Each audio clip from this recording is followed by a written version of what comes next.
Hello there, this is just a quick video to show you how to make Google Chrome your default web browser rather than Microsoft Edge. All you need to do is click on the Windows logo on your taskbar and then click on Settings. Then go to Apps on the left hand side and click on it, and then click on where it says Default Apps. You then need to find Google Chrome down here amongst your apps, which is there. I clicked on it there. And then you have a little button to the right here which says Make Google Chrome your default web browser.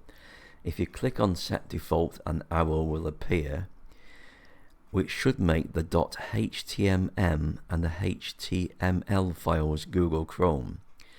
You also need to scroll down a little bit and make sure that HTTP and HTTPS is also Google Chrome.